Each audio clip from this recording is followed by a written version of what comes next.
Siapa sangka rasa masakan yang begitu nikmat menyimpan kekuatan yang tak terlihat, menunggumu hingga ke liang lahat.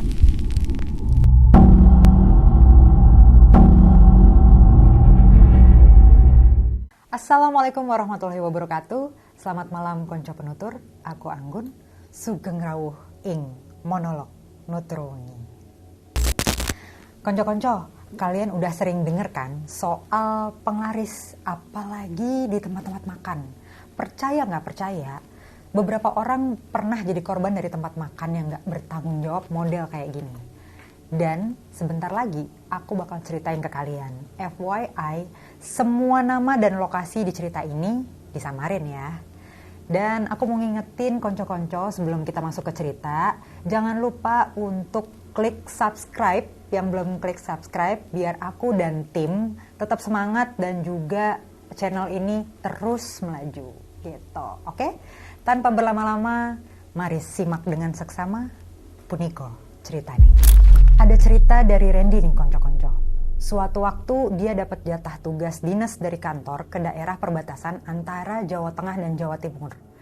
Pengalaman gaib yang gak bakal dia lupain seumur hidupnya berawal dari sini.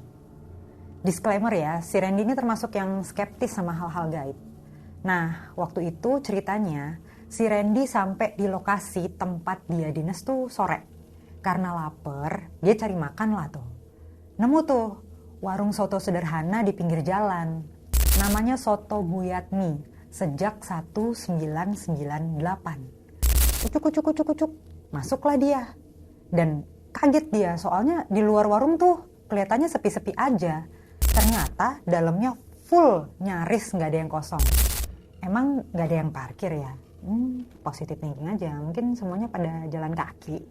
Lagi sibuk nih, terheran-heran. Ditepok tuh pundaknya Randy sama si ibu-ibu warungnya. Mas, monggo duduk, soto satu ya. Oh, iya bu ya, kata Randy nih sambil manggut-manggut. Terus sambil nunggu, dia merhatiin nih sekeliling orangnya yang lagi pada makan di situ. Aneh konco-konco, kok dilihat-lihat nggak ada yang ngobrol satupun ya. Terus cara makannya kenapa pada nggak normal gitu? Karena semua pada kelewat fokus, nggak ada yang noleh-noleh ke kanan kiri kayak gitu. Malah ada beberapa yang cara makannya kelewat rakus kayak nggak makan 4 hari. Nah coba itu. Sebenarnya Randy sempet ragu tuh, tapi pikirannya buyar seketika pas sotonya datang nih konco-konco. Aromanya nembus cakrawala. SPL-nya tuh dar-der-dor kayak parfum ya kan, kala tuh parfum high end. Saking harum sedapnya di luar nalar. Ternyata begitu juga sama rasanya, yang sempurna gitu kalau kata Demian. Terus dagingnya bukan cuma empuk, tapi lembut pol. Bumbunya mantep, mantul, endul, badabes, nggak ada obat. Gitu kata Konex Carlos ya. Terus itu tuh bumbu surga kayaknya saking enaknya gitu, sampai nggak bisa dideskripsiin gitu.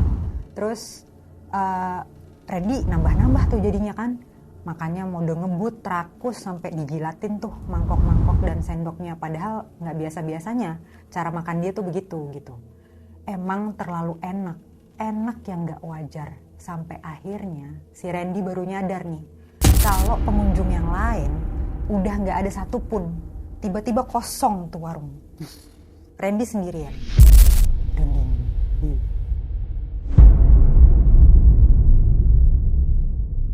Nah, Randy semalaman tuh overthinking konco-konco gara-gara kepikiran si warung soto itu. Dia harus dapat jawaban pokoknya. Akhirnya dia nanya tuh ke tukang ojek yang mangkal deket hotel. Disamperin kan tuh. Mas, mau tanya, maaf ya, mas tahu nggak warung soto Buyatmi? Kata Randy nih. Terus denger kata warung soto Buyatmi, si tukang ojek nih langsung berubah tuh ekspresinya. Nah tadinya sih langsung pucet dia. Terus si tukang ojek nih nanya balik ke Randy, kenapa bisa tahu warung soto itu mas? Ya Randy bilang lah kalau semalam dia habis makan dari situ. Makin pucet lah si tukang ojek tuh. Jadi kata tukang ojek nih ya, warung soto Bu Yatmi itu ternyata udah tutup dari 3 tahun yang lalu konco-konco. Karena insiden kebakaran yang melalap warung itu. Tapi penyebabnya nggak jelas. Bahkan jenazahnya Bu Yatmi nggak ditemuin konco-konco. Ada cerita yang beredar kalau itu ulah pocong lidah panjang, yaitu penglarisnya Bu Yatmi. Ini bukan gosip sembarang gosip loh. Soalnya katanya ada saksinya, yaitu mantan karyawan Bu Yatmi sendiri. Katanya nih dia pernah lihat di dapur warung tuh ada pocong lidah panjangnya tuh lagi jilatin tungku masak soto sama peralatan makannya semua gitu, dijilatin satu-satu. Coba tebak gimana ekspresinya Randy abis denger itu semua konco-konco. Jackpot dia. Mun gitu. Terus mulailah seketika dia denial, campur aduk lah pokoknya.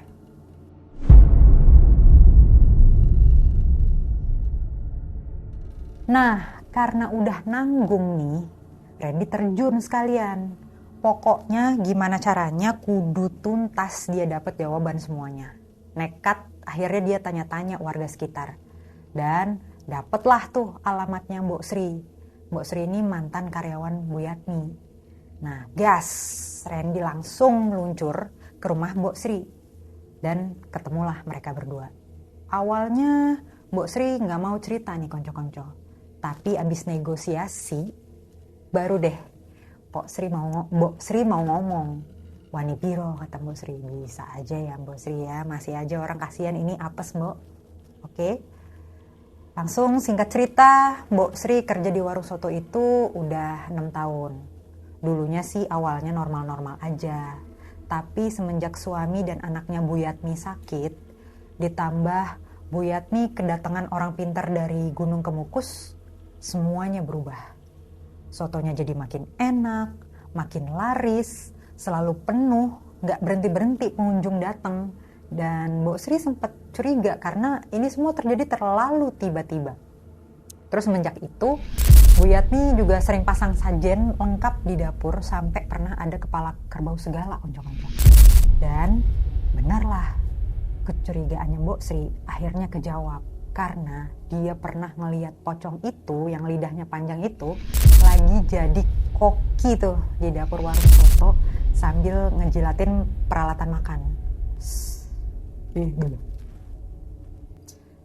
Terus intinya akhirnya ngakulah Bu Yatmi ke Mbok Sri kalau pocong itu memang penglaris yang dia pakai.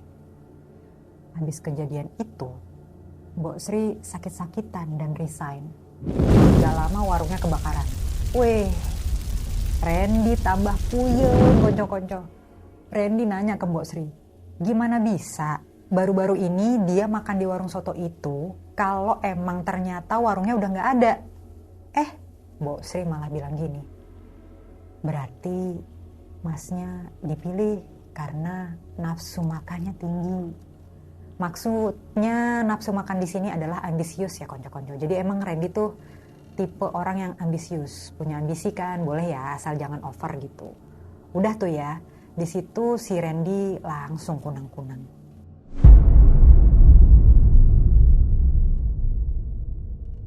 Gak berhenti sampai di situ aja konco-konco. Semenjak Randy habis makan di warung soto Bu Yatmi, setiap malam dia diteror lewat mimpi. Tiap malam mimpinya selalu sama.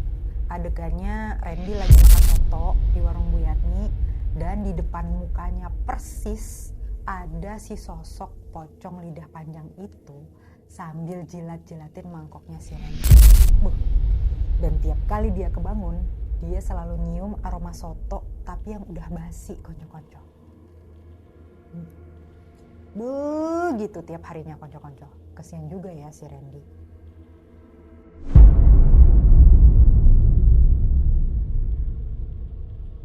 Ya, usut punya usut. Kalau kita tarik mundur ke belakang lagi ceritanya, Bu Yatmi juga kasihan konco-konco. Sayangnya dia akhirnya ambil jalan yang salah. Jadi sebenarnya Bu Yatmi ini orang baik. Awalnya jualan soto selayaknya pedagang normal biasanya. Tapi lama-lama warungnya sepi karena kalah saing sama resto-resto yang lebih modern dan kekinian. Waktu posisinya di ambang bangkrut begini nih, ada lagi tambahan musibahnya, yaitu suaminya sakit keras dan kondisinya koma, plus anaknya juga mengidap kanker, konco-konco. Dan itu butuh biaya yang gak sedikit. Duh, jadi sedih ya. Gak kebayang jadi Bu Yatmi rasanya kayak apa gitu. Suatu hari, tiba-tiba ada orang pintar nih, ujuk-ujuk datang aja gitu ke warung sotonya Bu Yatmi. Dia nawarin Bu Yatmi buat pakai penglaris biar warung sotonya rame lagi. Awalnya Bu Yatmi gak mau, tapi karena kepepet dan mentok, akhirnya dia sikat juga tuh tawaran orang pintar itu. Demi kondisi keluarganya balik kayak dulu lagi. Nah, abis itu resmi deh si pocong lidah panjang itu kerja di warungnya Bu Yatmi. Tentu aja si pocong digaji pakai tumbal. Dan sedihnya, miris sih ini. Pernah ada di satu titik Bu Yatmi nih pengen tobat, nggak kuat dia numbal-numbalin lagi. Tapi gara-gara itu juga malah suaminya yang diserang sama pocong itu dan jadi tumbal. Dan ujung-ujungnya berakhir dengan warung Bu Yatmi kebakaran. Terus gimana nasib Bu Yatmi dan anaknya? Nggak ada yang tahu, konco-konco. Karena jenazah mereka pun nggak ketemu. Seolah-olah hilang gitu aja. Ya, asumsinya orang-orang sekitar sih Bu Yatmi dan anaknya dibawa sama pocong itu ya.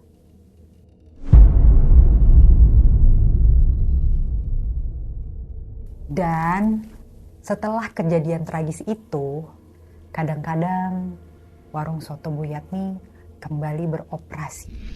Tapi nggak buat semua orang, cuma orang-orang yang nafsu makannya tinggi yang bisa datang ke warung soto ini. Wah, epic ya konco-konco. Abis bacain cerita ini tuh aku rasanya campur aduk. Kasian iya, si Randy-nya apes, serem, merinding juga iya, sedikit ada mual-mual juga iya gitu, sedih juga. Tanpa membenarkan perbuatan Bu Yatmi ya, tapi tetap sih nggak kebayang kalau aku ada di posisi Bu Yatmi. Kayak mana rasanya? Ya, intinya hukum tabur tuai itu mutlak ya konco-konco. Dan cerita ini ngingetin kita bahwa nggak semua yang enak itu baik. Dan nggak semua yang gampang didapetin itu aman. Dalam hidup, kita sering banget ngadepin pilihan-pilihan yang menggiurkan di permukaan, tapi sebenarnya nyimpen bahaya. Semua itu ada harganya. Yap, sekian dulu monolog Dokter Wongi kali ini. Silahkan yang mau komentar soal topik malam ini atau bahkan yang mau request tentang topik apa yang mau dibahas selanjutnya, monggo di bawah. Kalau kalian suka sama video ini, monggo buat diklik tombol like-nya juga. Konco-konco juga bisa kirimin cerita-cerita mencekam kalian ke sini, ditunggu ya. Karena aku selalu antusias buat bacain versi konco-konco. Sampai ketemu di video monolog Dokter Wongi selanjutnya. Akhir kata, tak ada yang tak memiliki makna. Karena segala yang di dunia punya kisah. Wassalamualaikum warahmatullahi wabarakatuh.